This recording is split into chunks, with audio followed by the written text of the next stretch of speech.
Good afternoon, everyone. This is Atul Kumar Jain, convener, Cyber Security Committee of Broadband India Forum. With the permission of Chair, should we start the proceedings? Dr. Sarath? Yes, Yes. Atulji, we can start. Yes.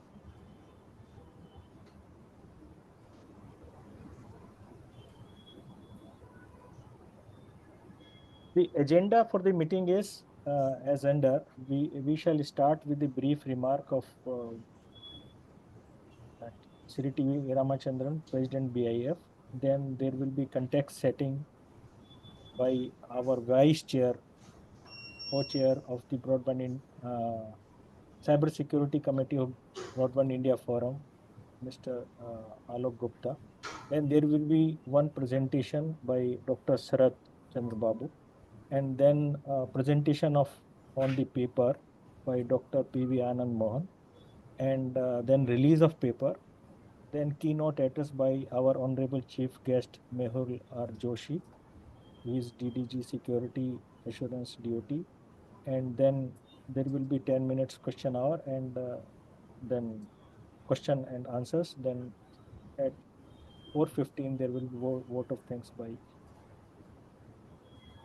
Anil Sen. I would request our respected President of Broadband India Forum, T.V. Ramachandran sir, to give welcome address and give brief remarks. TV sir. Thank you, Atulji. I've noted your the accent on the word brief remarks, so I'll try to be as brief as possible. Thank you. Ladies and gentlemen, greetings and a very hearty welcome from Broadband India Forum. Our chief guest of today's webinar, Shri Mehul Joshi, DDG Security Assurance, DOT, Dr. P.V. Anand Mohan, former Executive Director, ECIL, Dr. Sarath Chandra, who is our esteemed chair of the Cyber Security Committee of BIF and formerly of SETS, MAITI, Shri Alok Gupta, our esteemed co-chair of BIF Committee on Cybersecurity and CEO of Pyramid Security, an excellent expert in his own right, Brigadier Anil Tandon, Director General of BIF, distinguished members of the industry, and all guests, esteemed guests attending this webinar. Once again, good afternoon to all of you. As you all might know, BIF is a non-partisan, technology-neutral, and inclusive think tank. Our mission has always been to promote policies and initiatives that enable India's digital transformation and forge its way to a secure Viksit Bharat in a secure, inclusive, and sustainable manner. Today's discussion on cybersecurity is at the very heart of that mission. It's the very essence of that mission. And you all know that India is today at a very remarkable juncture. On the one hand, we are among the world's largest and fastest growing digital economies, with over 950 million net users and highest per capita data consumption, and with a host of innovations in digital public infrastructure like UPI, Aadhaar, CoWIN, DigiLocker. Each one of them has become models for the world today. But along with this tremendous growth comes a tremendous load of increased responsibility. The more our citizens, businesses, and governments depend on and prosper due to digital platforms, the more attractive a target India becomes for cyber criminals, cyber threats, cyber criminals. And cyber attacks are no longer just IT problems. It's not just for the IT people to worry about.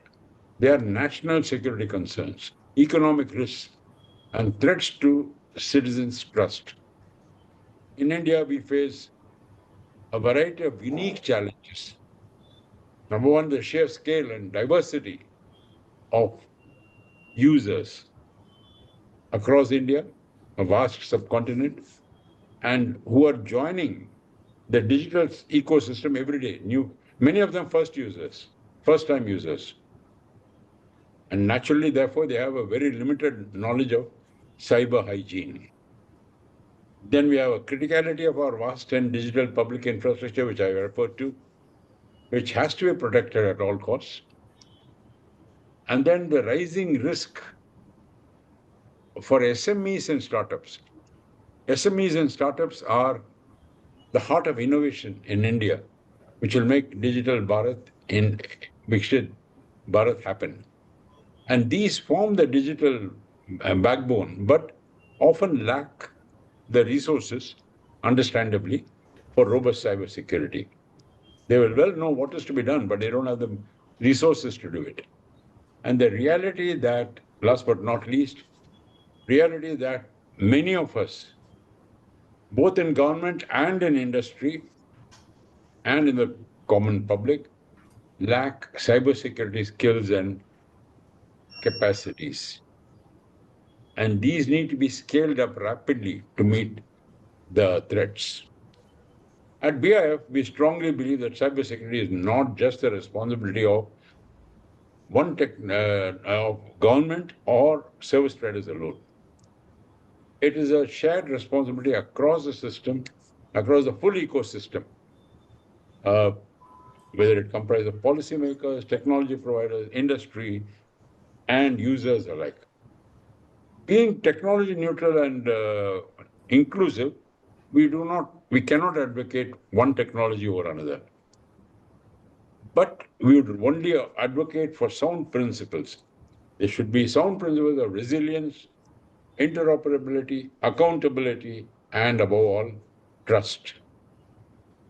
The landscape of cybersecurity threats has grown increasingly complex and dangerous over the past few years, and cyber criminals are far ahead of us in keeping pace with technology. And the proliferation of IoT has further accentuated this. Uh, at BIF, we have some unique advantages. Uh, since 22-23, we have the great privilege of having Dr. Sarath Chandra Babu as chair of our cybersecurity committee. He's there with us today. Thank you, sir. And Mr. Alok Gupta as co-chair. So he is also a great veteran in this field, very knowledgeable. And they head the cybersecurity committee as chair and co-chair. And the cybersecurity committee is doing excellent work in this area. We're very proud of it. Uh, this committee, along with Dr. P.V. Anandamohan, have worked on an extremely important white paper, authored a white paper entitled Broadband Internet Security, which is to be released in today's program. This paper emphasizes the growing importance of secure broadband communication in today's digital world. And today we are having this webinar thanks to the active participation and interest taken by chair and co-chairs of the committee. I'm extremely thankful to them and the industry experts and eminent speakers for enlightening us about the specifics of telecom and broadband security. And most importantly, we are delighted to have with us our chief guest, Sri Mehul Joshi. Welcome a lot, sir. And he had the last word in security in telecom, being the DDG of security assurance in duty. And like I said earlier, we are also most privileged to have with us the author of this great paper, Dr. P.V. Anandamohan. He is also here, the co-author. And we do hope that this webinar, which comes under the brand name of BIF Digital Dialogue, that is a trademark and brand name from BIF, will be both interesting and useful, beneficial for this eminent audience. With these few words, I think I've already exceeded my time, Mr. Atul Jain, and I hope you'll forgive me. I thank you all and would like to uh, hand over back to Mr. Atul Jain. Mr. Atul Jain is the convener of this committee and he is doing wonderful work in this area. Thanks to him, this is all happening. So I hand over back to you, Atul. Thanks a lot, sir. Thanks for inspiring words and trusted and resilient telecom infrastructure is required. Now, I would request Alokji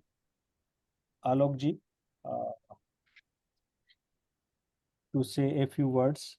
Alok Gupta is having 34 years of experience in information and communication technology. He has been a member of Board of Governors of BIMTech. He was faculty in ICFI. He is also member of Atal Incubation Center. And he is co-chair of Broadband India Forum's Committee on Cybersecurity. Over to you, Alokji. Thank you, Atulji. Thank you for a gracious introduction. Thank you, Ramachandranji, PVR, for your opening remarks and some wonderful words about the Cybersecurity Committee. Welcome to the digital dialogue on cybersecurity challenges in the telecom sector.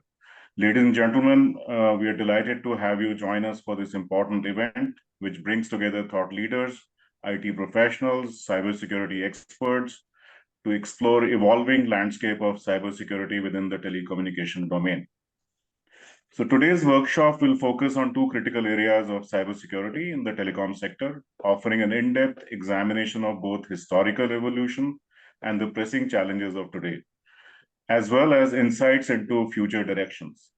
The participants will gain valuable perspectives across the wide range of technologies, including satellite communication, DSL, fiber optics, cable internet, Wi-Fi, quantum key distribution, and software-defined networks, SDN. Telecommunication infrastructure forms the backbone of our digital world, connecting societies, businesses, and individuals.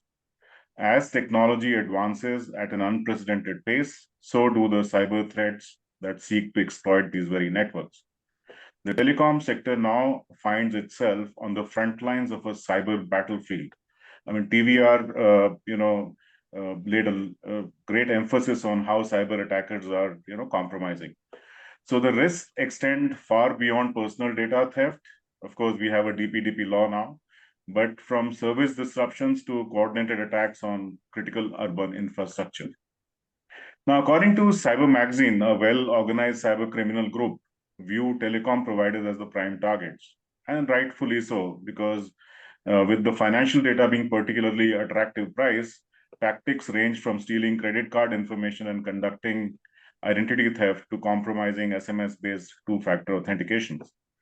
So their 2023 October issue reported a significant wave of data breaches across major US telecom organizations, including Verizon, AT&T, T-Mobile, and US Cellular. Cybersecurity threats cuts across all forms of internet access, wired and wireless. For example, in case of Wi-Fi systems, the security protocols like WPA2 have been implemented to safeguard users. These systems remain under constant threat, requiring ongoing advancements and updates. Further, end users face an array of attacks, including malware, phishing, vishing, SIM swap attacks, and network vulnerabilities. It is therefore crucial to understand the full scope of cybersecurity in telecom access networks, whether wireless or wireline. This workshop will provide a unique platform to gain a comprehensive understanding of emerging threats and the latest security strategies in the telecom world. By the end of today's dialogue, participants will be better equipped to anticipate and mitigate cybersecurity threats, enhancing the resilience of their networks and services in an increasingly connected digital ecosystem. We look forward to an engaging and enlightening session enriched by your participation and shared insights. Thank you for joining us in this critical conversation on safeguarding our digital future. We have some excellent speakers and authors of these papers. So thank you very much, and let's move on. Over to Atulji. Thank you, sir. Now I would request Dr. N. Sarat Chandra Babu. He is a PhD from IIT Delhi, and he is founder director of CDEC Hyderabad.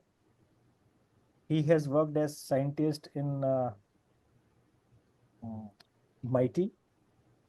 He also played a role in IESA. He is presently contributing to industry as advisor to the Data Security Council of India. Dr. Sarat has been conferred with the prestigious awards as Vasvik Award 2019, Leadership Award at CDEC, Lifetime Achievement Award from IEEE, Computer Chennai Chapter 2024. He has 80 publications to his credit in the national and international journals, and he has 4 patents and 3 PhDs under his belt. I would request Dr. N. Sarat Chandra Babu to give his presentation on the telecom cybersecurity. Thank you, Atul, and thanks for your graceful introduction. Sri Ramachandran, TV Ramachandran sir, President Broadband India Forum, Sri Mehul Joshi sir, DDG Security, Department of Telecommunication, Sri Alok Gupta ji, Co-Chair, Broadband India Forum Committee on Cyber Security, and also CEO of Pyramid Cyber Security, Sri Anil Tandon ji, Director General, Broadband India Forum, Dr. Anand Mohan sir, former Executive Director of ECIL, and author of this main prime author of this white paper that is going to be released today. And distinguished participants from industry, academia, and research institutions. I'm very thankful to you, especially for to Broadband India Forum for giving me this opportunity to be part of this, and also giving me this opportunity to work as the chair of the Cybersecurity Committee under the Broadband India Forum. So today, on the white paper, Dr. Anand Mohan sir would be speaking. I would give some introductory remarks in the area of telecom security challenges and related area. I'll go on to the presentation. I'll share.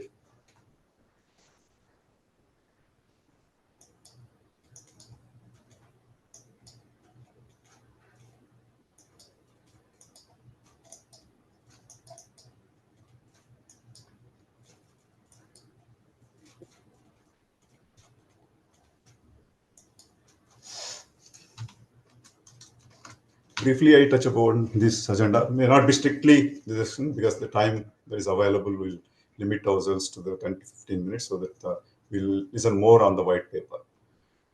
As you are all aware, and as rightly mentioned by TV sir and Alok ji, the progress of communication.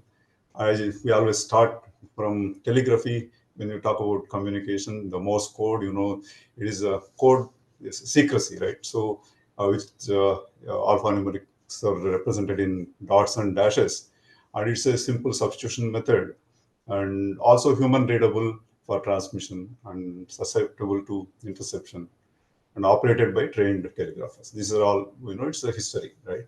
So today we have telegraphy moved to telephony. Telephony, there is a manual telephony, automatic telephony to digital telephony, right? And internet in Your 80s slides and are not 90s. moving. Not moving? Yeah, Yes, Yeah? Is it's it not moving? moving. Oh, this is the not first slide. It is first. still there. Okay. Are Yeah. you, is it moving? No, No, sir. I think you should share the screen. Maybe. Yeah, once again, I'll Yes, yes. Yeah. getting. Oh, Now, now are you? reshare. Yeah. One. Or should I do it for? Should I One do moment, it for I'll you? try and let me try once and let us see.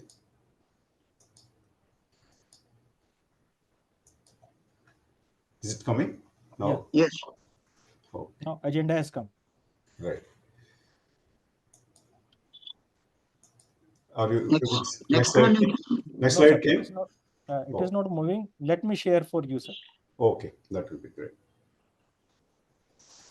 yes, yes. Go ahead. Should Okay. I move? Okay. Yes, sir. So I'll go in this mode only then. So I just indicated that, okay, the communications moved from telegraphy to simple Morse code to today, various levels of communication, internet, and then the IoT, the wireless mobile communication, 5G. We're at the 5G and we're looking forward for 6G. And we're also looking at quantum communications in certain context.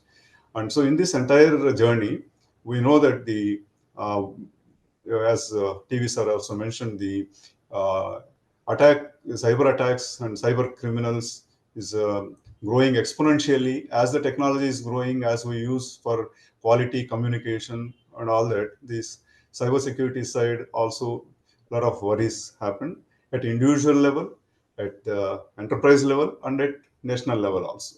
We know we'll see a lot of attacks happen even during the recent war. There are a lot of activities happened. There are attacks on the satellite systems as well. So the in this particular thing, what we are looking at is when as the technology is growing and the speed of operations are growing, and we are finding as internet started the cybersecurity worries, and now because internet is everywhere and internet of things, right? Not only the people, things are also connected, and we are connected to every nook and corner using the cellular communication. So in this arena, we were able to see that the attacks are moving from phishing to ransomware, and with AI, deep fakes are also coming. So in this kind of an environment, what are the kind of challenges that we look at is so the cyber threats are becoming more and more sophisticated, the phishing kind of attacks and ransomware attacks, right? So DDoS attacks, distributed denial of service attacks. So these kind of attacks are growing, and also we are looking at, especially when you talk about the telecom sector, the telecom operators depend on a lot of supply chain, a lot of vendors, and the various units are developed and connected, integrated together. In the entire process, if this security compliance standards by the vendors within that supply chain are not taken care, there will be a lot of vulnerabilities that will creep into the entire telecommunication. So supply chain vulnerabilities actually becomes a significant challenge for telecom sector, and data breaches and privacy concerns, because the lot of data that flows in the telecommunication. So the kind of data that is flowing now is of the order of gigabits, terabytes, and exabytes, and so on.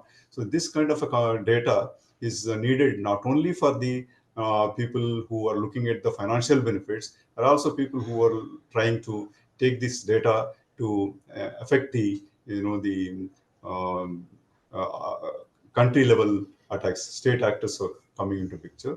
And so the data breaches and privacy concerns are becoming important. I know we are getting the DPDP Act 2023 in place. Earlier, international standards like GDPR were there. So now, and also inadequate network reliability and resilience. That is, because of the attacks, network availability becomes an issue. So reliable communication is becoming, issue, and we are, because of various dependencies on the entire nations. It is a backbone, right? So the telecom service providers have to follow a lot of regulatory aspects constituted by the governments, and also a lot of standards would come in, and so compliance. So that's quite complicated. So, but we find that regulatory compliance for the telecom sector is one of the difficult things, and uh, there is a lot of focus and uh, on that.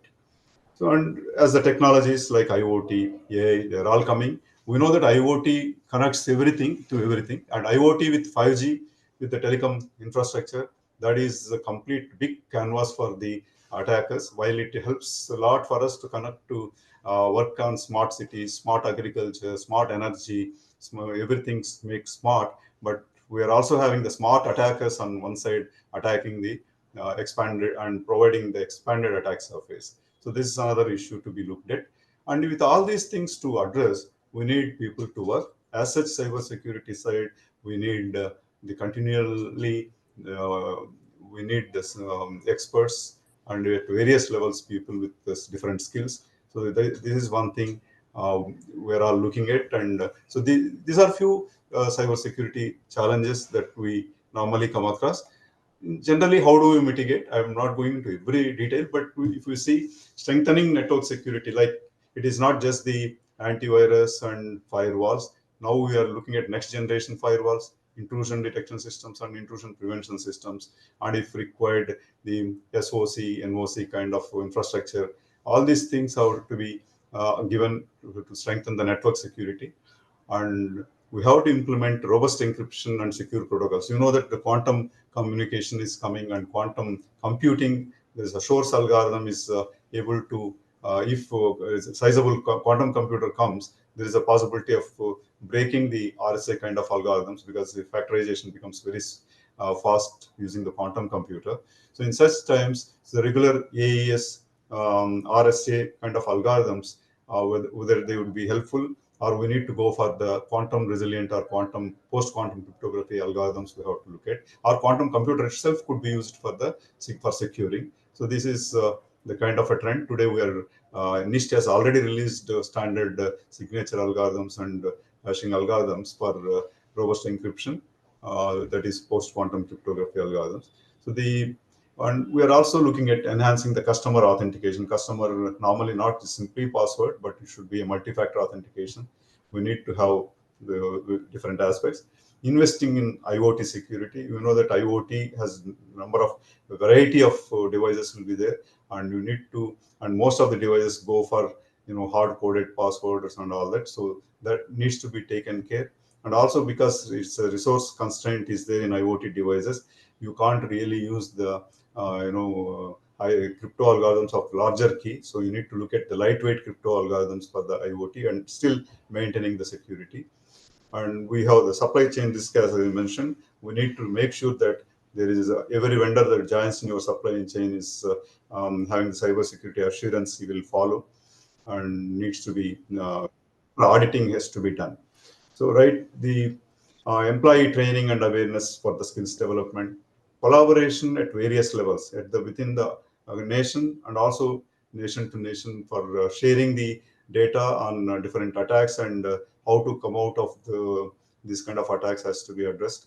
And today, everything is AI, right? So leveraging AI and machine learning, it is a double-edged sword. Most of the technologies are like that in cybersecurity. When you talk about quantum, one side it helps you to come with the quantum key distribution, quantum random number generator, etc. Other side, it will also open up to break the very powerful, earlier powerful RSA kind of algorithms. Similarly, AI, one side, it will provide you very good analytics and anomaly detection and all that. But at the same time, it can also be used by the attacker to bypass the various cybersecurity measures and attack the systems. Right. So regulatory compliance is one thing we need to look at.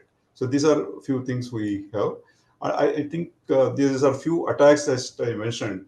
Generally, you can see that massive data breach happened in South Korea. You can see the kind of fine. 27 million users are exposed, and the fine that was given by the regulator is 96.9 million US dollars, the largest fine. And we need to look at, so this is basically intrusion leading to compromise of core subscriber data stores. It happened. And information security, we need to plan for zero trust architectures, stronger encryption, red team exercises, and the CISO as a main one of the compulsorily chief information security officers have to be there in such organizations. And I think we also have chief telecom security officers also is coming through the telecom rules in India. So similar attacks happened on ransomware, data theft happened in Orange SA thing. I will not go into the details. Third one is very interesting. It happened during the Ukraine war. We have such a case at February 22nd, satellite broadband disruption.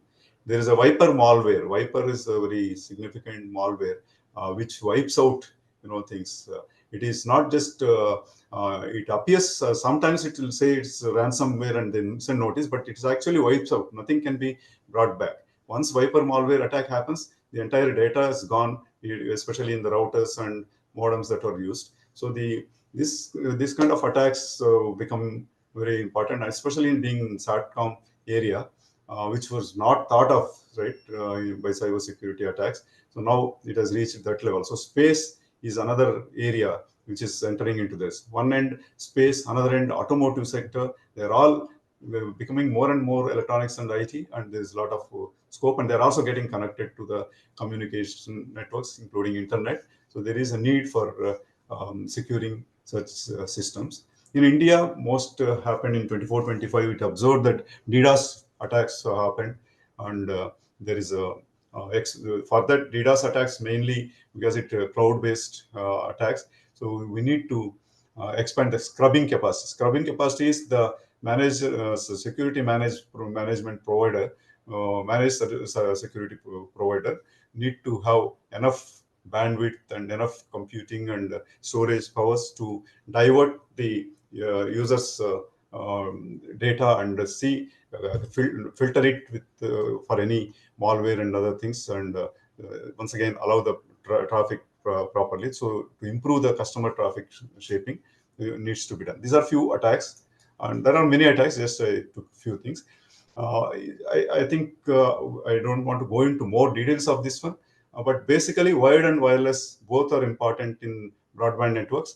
In fact, there was a very interesting paper by TV sir on how fiber is important than going for the fixed wireless assets. So he gives the benefits and other things, and I think you will be able to see that article.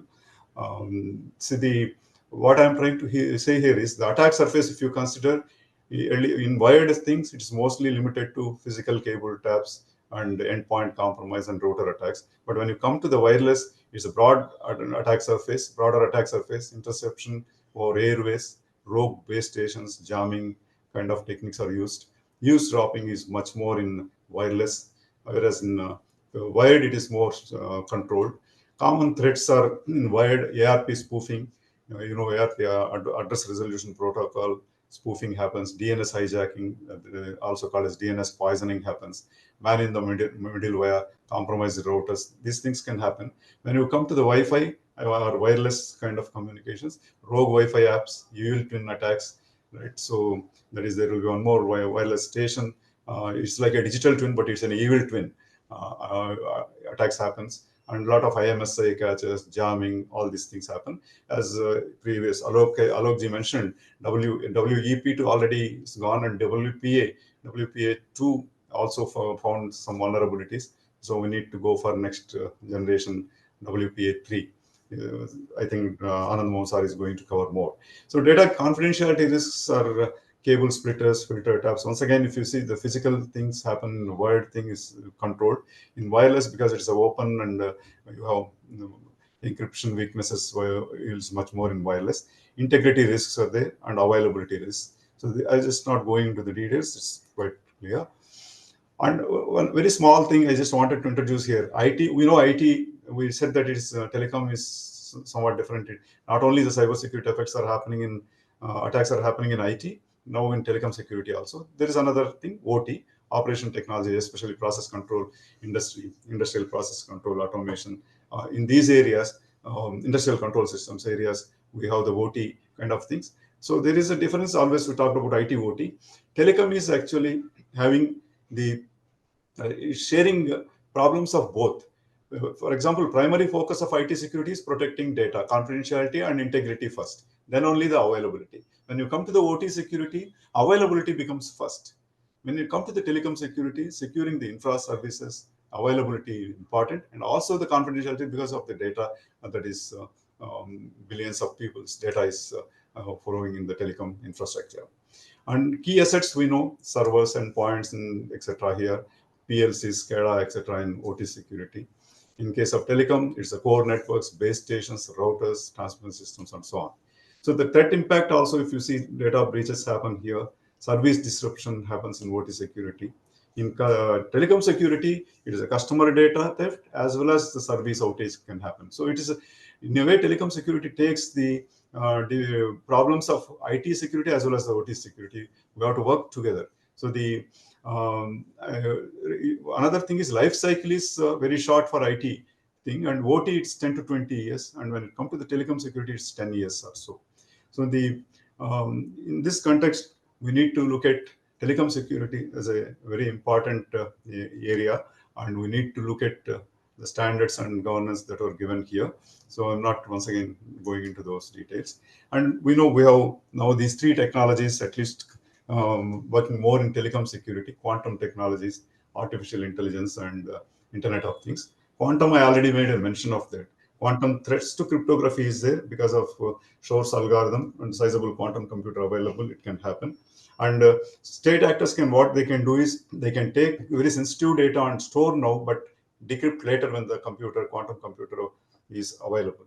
So it is, so we cannot believe that today quantum computer is, people said a few years back it may be 5 to 10 years. Now people are saying that it is next couple of years or 3 years. In this context, we need to make sure that quantum resilient algorithms like post-quantum cryptography algorithms, which are standardized by NIST, can be used for the various things. And now Controller of Certifying Authority is planning to use the PQC algorithms in place of RSA in their certification mechanisms in the digital trust systems. And also, they have come out with migration plan. There was a lot of brainstorming happened in migration plan with all organizations, including CDAC, SETS kind of organizations, METI, DOT, and all that. So they have arrived at a migration plan. So that's an important aspect which is need to be used by telecom authorities as well. And artificial intelligence, as I told you, both aspects will happen. In Indian context, we already have a national mission on quantum computing, and similarly, we are also having for AI mission. So there's a lot of DOT is working on this.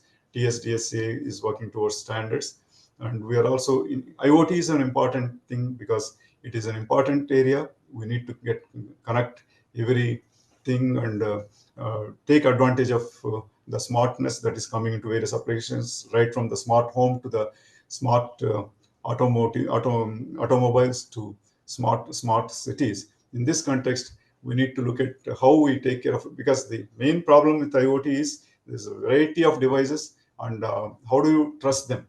How do you take care of their security? How do we take care of authenticity of those devices? So for that, DOT, thankfully, through TEC and CDOT, coming with the National Trust Center for IoT devices. So these are some of the efforts happening.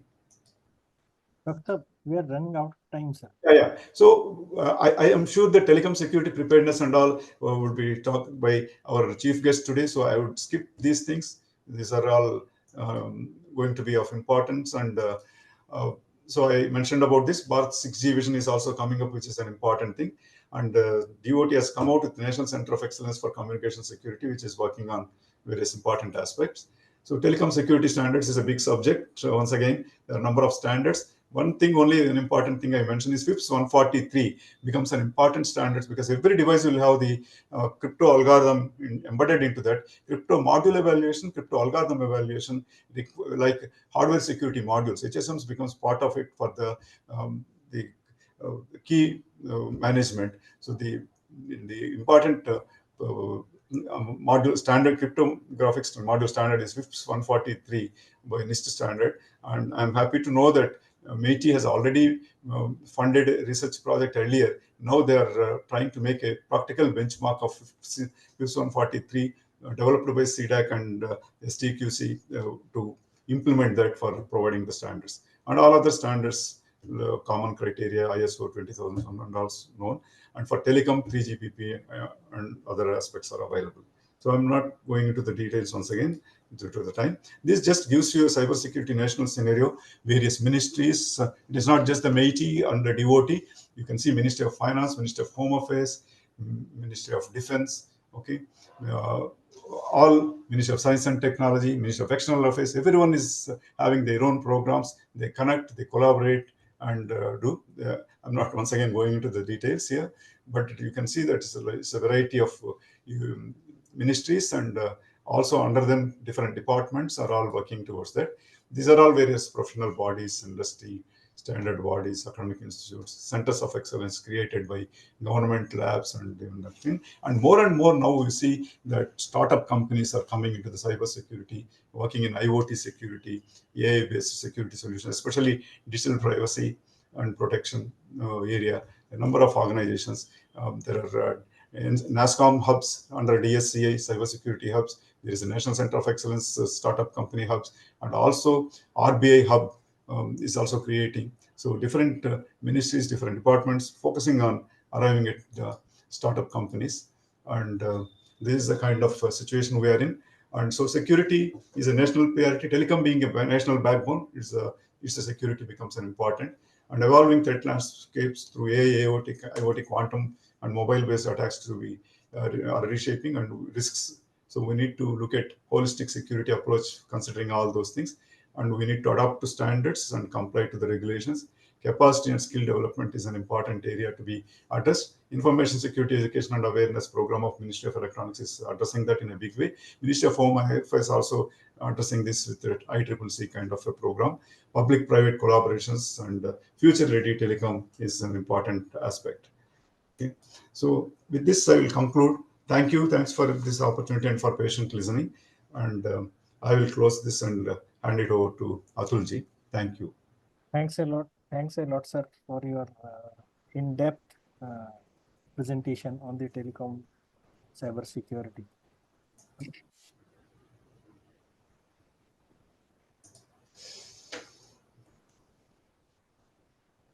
Now I would request Dr. P.V. Anand Mohan. He has been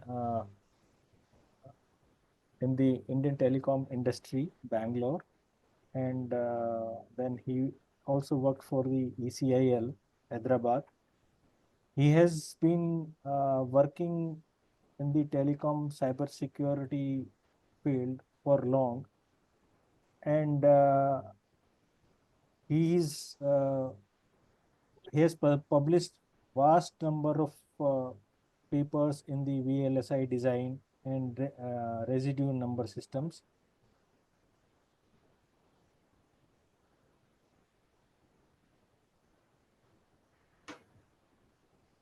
Sorry.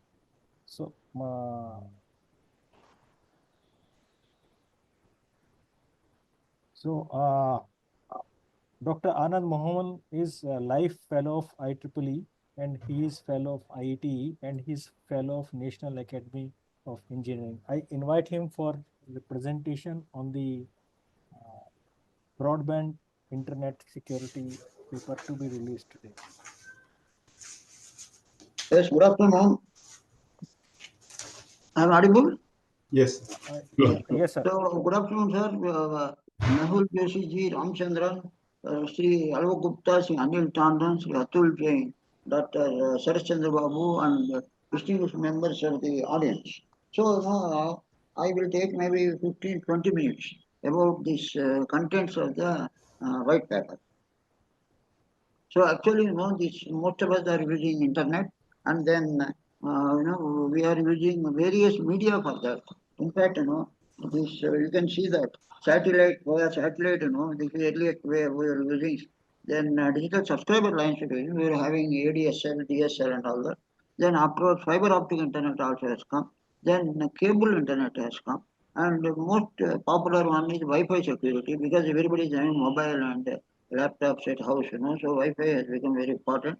Then, but some new recent technology, as Dr. Sharad has mentioned, especially, quantum key distribution and post-quantum cryptography are changing actually the scenario in that even, existing appliances like mobile phones or even internet browsers and laptops, then all this, we have to be updated to the modern technologies, especially post-quantum cryptography and including SDN and network function virtualization. So I will briefly take you through some of these technologies and then what are the basic attacks that can be done and what precautions we have to take.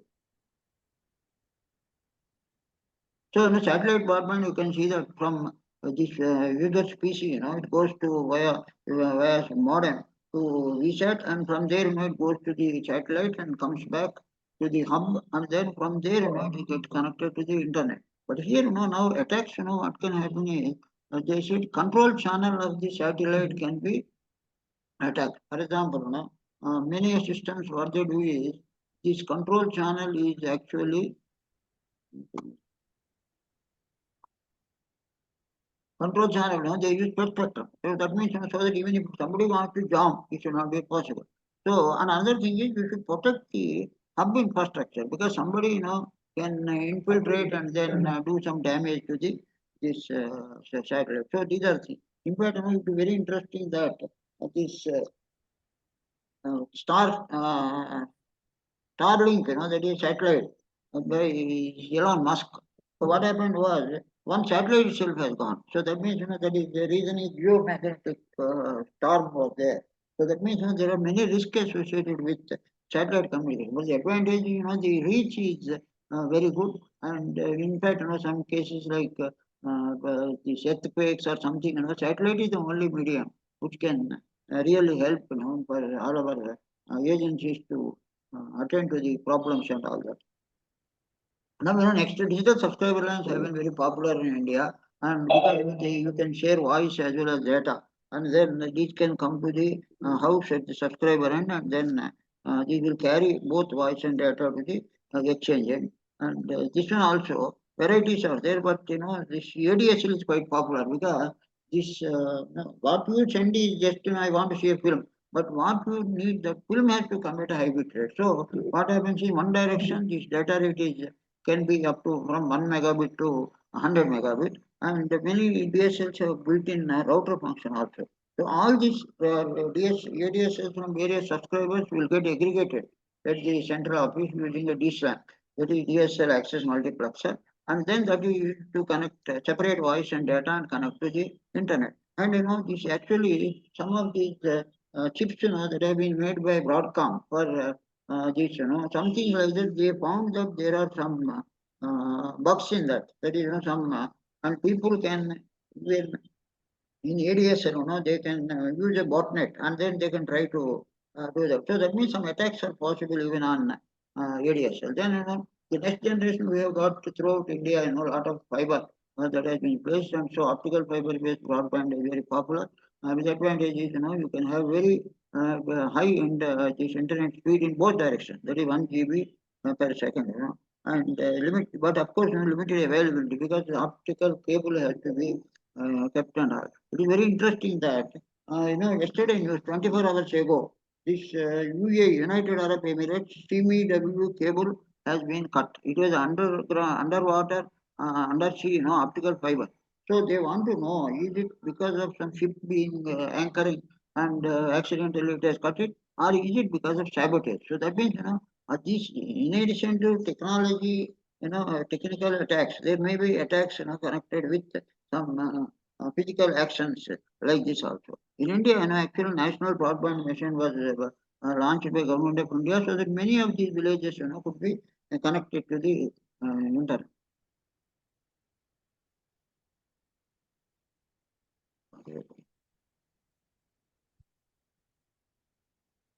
Okay. That's the internet over cable also quite possible. That is, there are some standards for this like DOCSIS. That is data over cable interface specification, and many these versions have come. Now actually DOCSIS 4 has come. So this needs a cable modem at the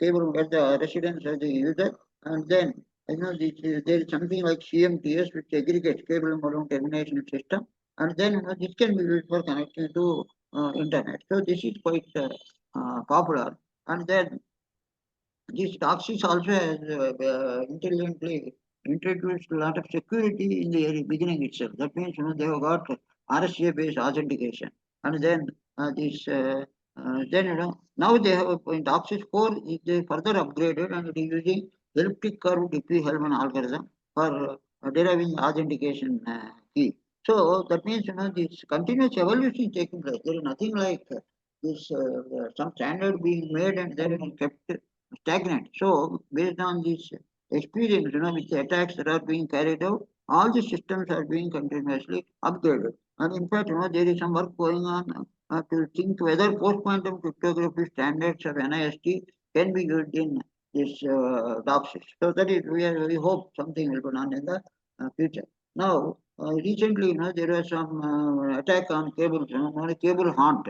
So Broadcom, and it seems some in the chips itself there was some problem because the reference software that has been supplied by Broadcom that was transferred to all modem manufacturers. So all modems are having this so-called cable haunt, which can help intercept private messages, redirect traffic, and then participation in botnet. So my concern is that we have to advise the internet service provider to be aware of all this and to see, whether as and when required, you should be able to upgrade the firmware on the cable modem. Now this Wi-Fi security is quite popular, and this also has evolved over the years into a variety of forms. We started with something on wired equivalent privacy, and this was using one a very good cipher, RC4 stream cipher. Then, but there was something known as a collision attack. Collision attack is suppose in an airport I am sitting, all the users are sitting, I can what happens here because of this 24-bit IV, which is sequentially increased. It happens that your IV and my IV will be same, and I will be able to capture both these data I can capture. And if I exclude the war, I get this information about the both plain text. So this was known as collision attack. So then this has been recognized, and then this Wi-Fi forum has introduced WPA, which is a temporary solution actually. That is wireless protected access. It was still using RC4.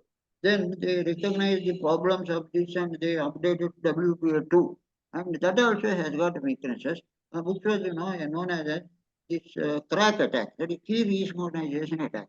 Actually, here what happens is there is something known as a four-way handshake, that is between the access point and the user. So this what you can do is the third message which is supposed to come, somebody can intercept.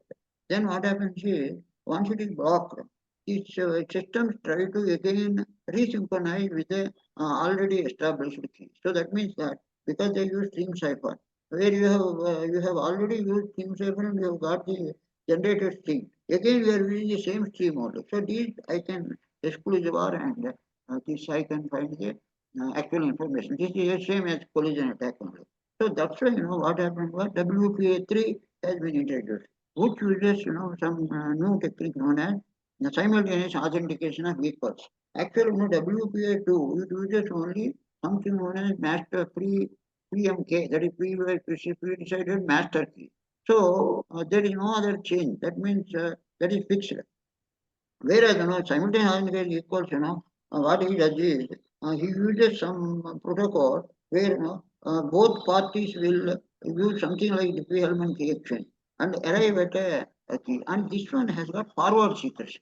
What is meant by forward secrecy is, suppose my present session you attack, it will not be useful for you to break all my previous sessions. So that is the beauty of this four-way handshake.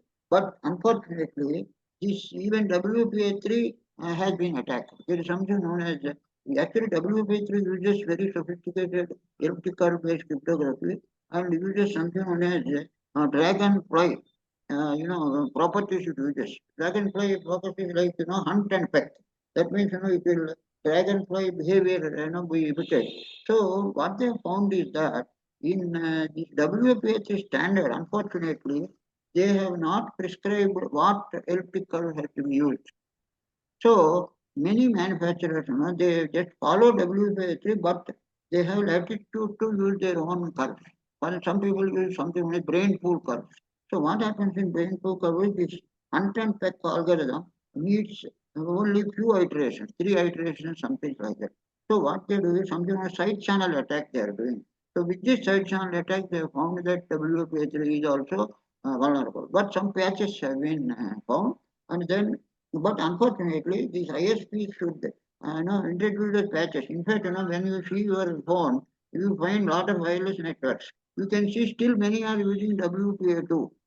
That is knowing that there is a problem with WPA2, still we are using. So that means, what we have to do is we have to enforce the use of only WPA3 and no latitude should be given, freedom should be given to the user to go for WPA2. So in fact, many of these new technology, that is the problem. That means, it's a downward compatibility.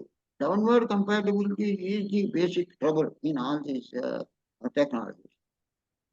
So this is actually complicated. If somebody is interested, they can go through in our paper. We have described this protocol and all that. Then now, latest one is quantum key distribution.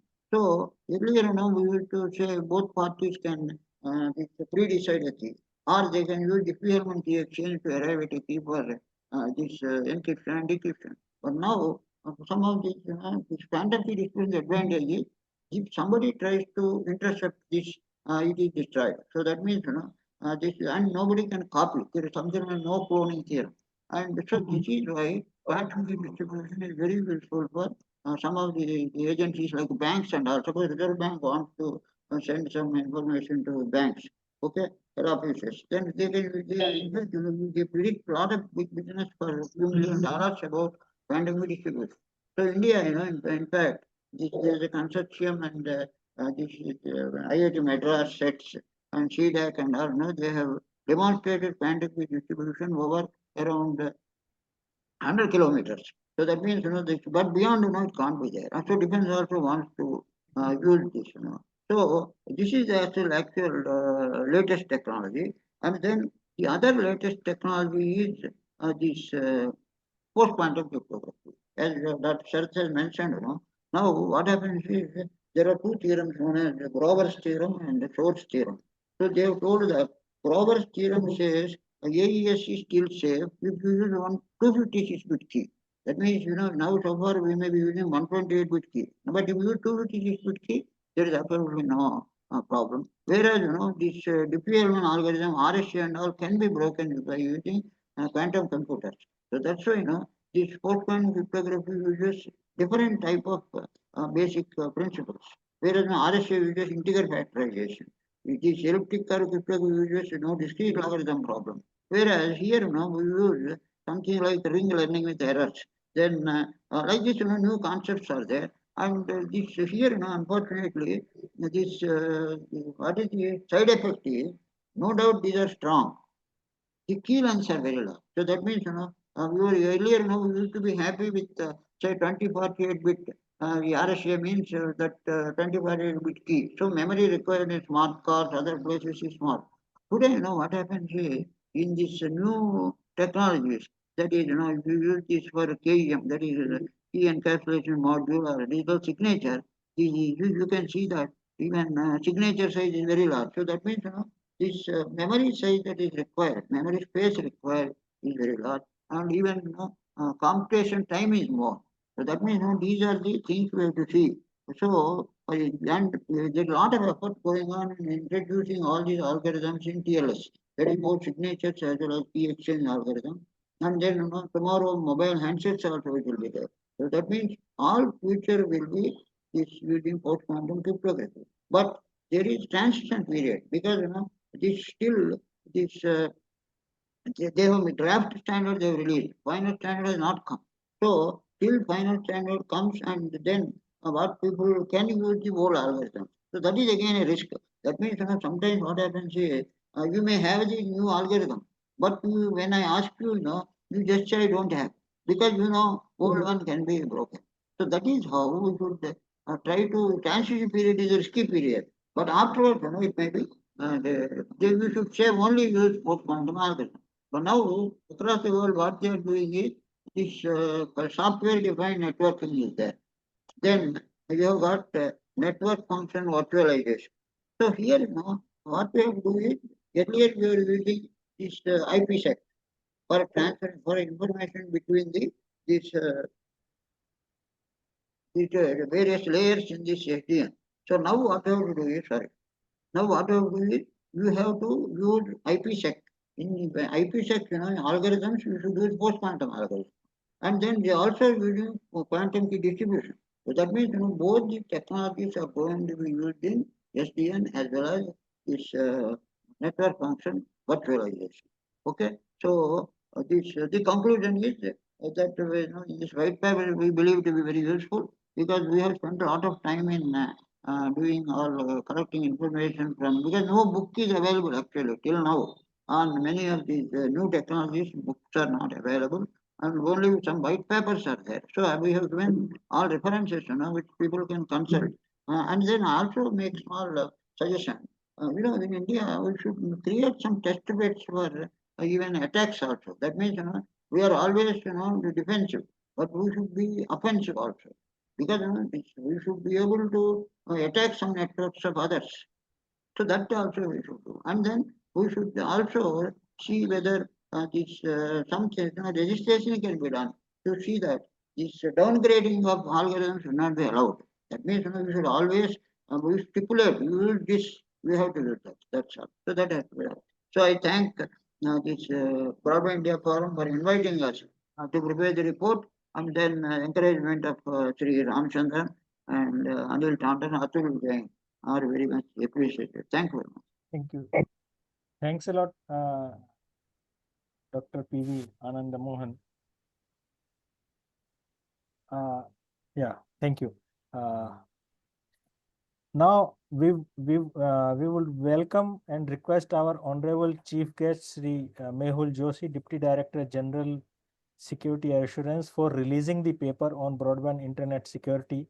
The paper has been written by two stalwarts of the cybersecurity field, Dr. P.V. Anandamohan, who is former ED of ECIL, and his innovation is being used by our nation for tactical use even today. And the paper is co-authored by Dr. Sarath Babu, former founder director of CDEC Hyderabad, and he is currently the chairman of the cybersecurity committee of BIF. Please, sir.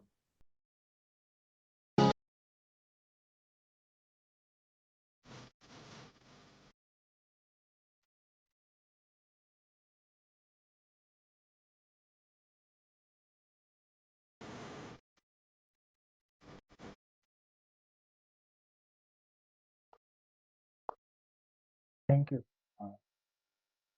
Thank you, Mohit.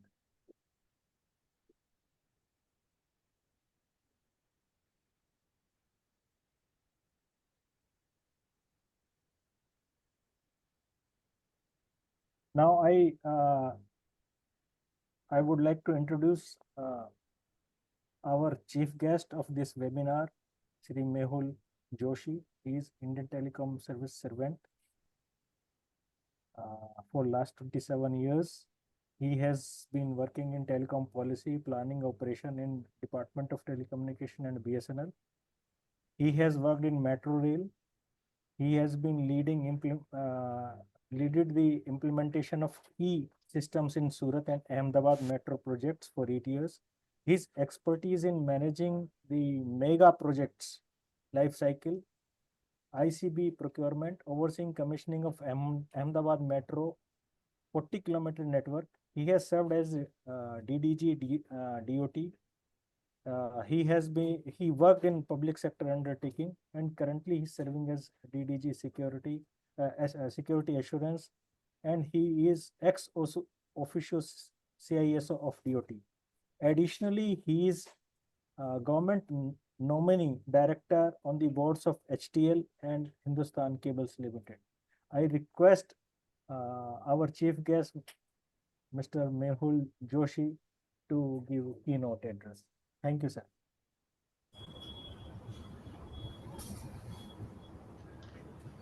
Namaskar, dear Dr. P.V. Anand Mohan, former AD of ECIL, Dr. N. Sarat Chandra Babu, Chair of Cyber Security Committee of BIF, Shri Alok Gupta, Co-Chair of the committee, Shri T.V. Ramachandran, President BIF, Brigadier Anil Tandon, DG BIF, distinguished members of the industry, esteemed guests who are attending this webinar online. Namaskar to all. At the outset, I appreciate BIF for organizing this important webinar on cybersecurity challenges in telecom sector. In today's increasingly digital world, the subject holds paramount importance. As we stand on the brink of ever-evolving technological transformation, the need for strong and resilient cybersecurity framework always remain critical.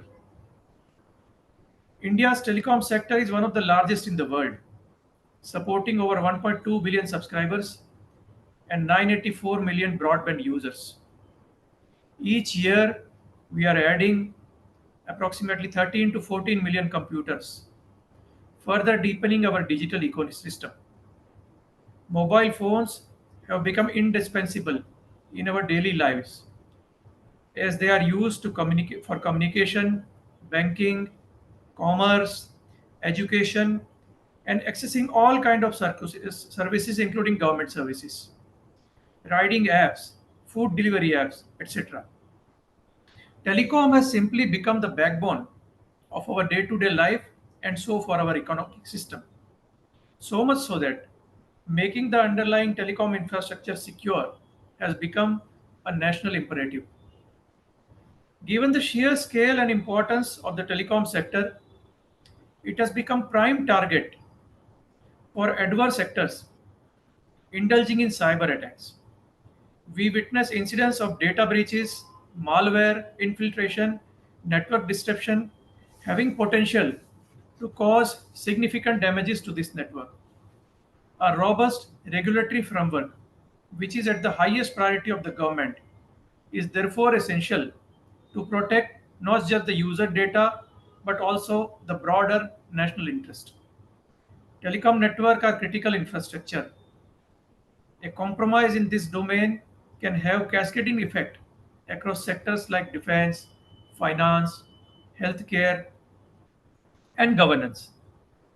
Cybersecurity is purely not a technical word nowadays. It is a matter of national security. The government of India fully recognizes this and has taken a multidimensional approach encompassing policy making, capacity building, international cooperation, and advanced research and development in this field. In this context, the government has launched several key initiatives to strengthen our cyber defense. The Ministry of Communication, Department of Telecommunication is now entrusted with the cyber security management of the telecom sector. Under Telecommunication Act 2023, Section 22 specifically addresses the cyber security of the telecom networks, its critical components and services. The recently notified Telecom Cybersecurity Rules 2024 and Telecom Critical Telecom Infrastructure Rules 2024 by Department of Telecom mark a pivotal step in these directions. These rules are designed to create a secure digital environment for both service providers and for the users. These rules are designed to create a secure digital environment. The key provisions requires for appointment of Chief Telecommunication Security Officer, that is CTSO, for every telecom entity to ensure accountability and localized response to the threat. Adoption of cybersecurity policy to implement a comprehensive telecom cybersecurity policy based on their unique operational risk. periodic security audits by certified agencies internally and by government certified agencies to ensure early identification of vulnerabilities. Real-time incident reporting of cybersecurity incidents, reporting to the government within 6 hours of detection of facilitation, swift containment and mitigation. Centralized digital by design portal has been established for entities to submit reports, respective directives, and access the tools. Suspension and disconnection of telecom identifiers in the interest of public safety, that the government may order suspension of telecom identifiers. Entities are to follow timeline for implementing directives, and the non-compliance may attract penalties or operational restrictions. These rules aim to build a resilient cybersecurity ecosystem, protecting critical infrastructure and enabling a rapid response to the emerging threats. Cybersecurity is now embedded as a core operational priority and not an afterthought. Moreover, these initiatives are expected to catalyze growth in India's cybersecurity industry, generating demand for certified auditors, security operation centers, and advanced threat detection tools. This, in turn, will also lead to new job opportunities in the domain of telecom cybersecurity. To help spread widespread the awareness about the importance of the subject and measures to help mitigate the impact of cyber attacks in telecom sector, this white paper released today by BIF Cybersecurity Committee titled Broadband Internet Security, authored by Dr. P.V. Anand Mohan and Dr. Sarat Chandra Babu, is a timely and constructual. This paper appears a well-researched and compendium of the security features built into various telecom technologies, including Wi-Fi. Today, end users, whether at home, in enterprise, or on a mobile device, use diverse digital connectivity media such as satellite, coaxial cable, DSL, optical fiber, and Wi-Fi for internet access. Over the decades, the security standards in these technologies have continuously evolved, learning from past vulnerabilities. The white paper offers a comprehensive overview of these security framework and is a valuable resource for creating greater awareness among stakeholders, as it covers the security aspect across multiple communication technologies, emerging quantum technologies and communication, use of QKD and post-quantum cryptography, application of quantum security in 5G, 6G, software-defined network, and network function virtualization environments. So in conclusion, I wish to appreciate that the Government of India is proactive stance on telecom cybersecurity is a testament of its unwavering commitment to the security of national digital future. As we continue to navigate the complexities of the digital age, continuous innovation, stakeholder collaboration, and global cooperation is highly essential. Together, we all must strive to build a secure and resilient, inclusive digital ecosystem that not only protects our citizens but also empowers the next phase of India's growth. Thank you and Jai Hind. Thanks a lot, uh, Mehul Joshi sir, DDG Security Assurance DOT. Thanks a lot, sir, for coming to our event. Now, there is a question from Mr. Rakesh Maheshwari. He is saying with the publishing of telecom security rules imposing a host of security obligations, including defining a chief technology security officer, in what way a telecom entity needs to respond to telecom cyber security incident. See, as per the telecom cybersecurity rules, any incidents over a telecom network is required to be intimated immediately to the government and to the concerned authority. And if it is a non-critical, it is to be intimated within 6 hours. Thank you, sir. Is there any more questions? If there is any question, kindly raise your hand so that we can take up the question.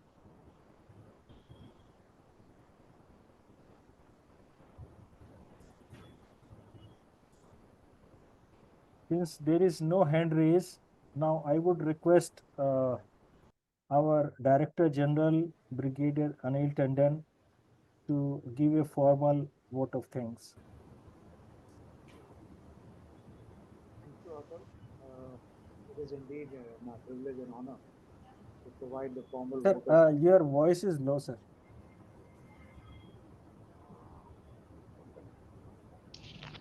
Is it any better now? Yeah, Yeah. yes, sir. So, thank you, Atul. It is indeed my privilege and honor to provide the formal vote of thanks to all participants, speakers, and the chief guest on this cybersecurity challenges in telecom sector and the release of paper on the same subject. See, you're crackling, Anil. The wire you're holding is, keep it static. Okay.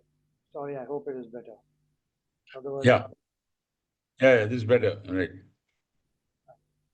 Firstly, I'd like to thank our chief guest, Mr. Mehul Joshi, DDG Security Assurance, for having taken the time off from his busy schedule to participate and be the chief guest on this webinar. As also thank him for releasing the white paper on cybersecurity challenges in the telecom sector, written by Dr. Anand Babu as well as Dr. Sarat Babu.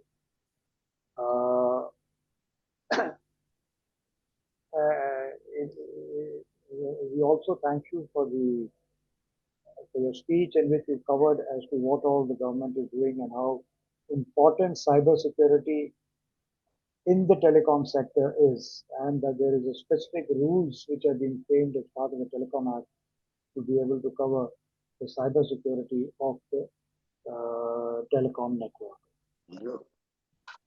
I would also like to thank. Can you mute Mr. PV? No. Yeah. I would also like to take this opportunity to thank Dr. PV Anandmohan and Dr. Sarat Babu for having authored a very useful paper, and I'm sure it will be very useful for all those who would be able to download it. Of course, the summary of that was covered by Dr. Anandmohan, but I think there is many more details in it, covering what cybersecurity measures need to be taken across the various forms of satellite, DSL, OFC, Wi-Fi, content key distribution, as well as SDN. Which of course, as on the chat box, Atul has brought out that this is available and it can be downloaded from a website. Thank you, Dr. Sarat Chandra Babu, as the chairman of the committee, for having organized this writing of the paper, which you know as a committee we normally have a paper a year, and then having it put across on this webinar. Actually, as Mr. Ramadhan brought out, earlier we call our webinars as digital dialogue, and we can keep conducting this, and this is one of those in that field, because the various committees that we have are advised to come up with some sort of a paper once a year, and some are released in a physical form and some are released in the form of digital dialogues. I would also, not the least, I'd like to thank the audience. We had a total of about 50 people attending this webinar. So I must thank each one of them who have attended this webinar, and for more details, please download the report from the website. Of course, I must also thank Atul, who's worked tirelessly to make this all happen, get everybody together, get the paper published, and doing all this, and our President, Mr. Ramachandran, under whose guidance we've all been working. Thank you, everybody, both all the speakers as well as the participants on the in the webinar. And once again, thank you, Joshi Saab, for coming over. Jai Hind. Thank you. Hey, Thanks a lot, sir. Thanks. thank you. Thank you. Thank you all.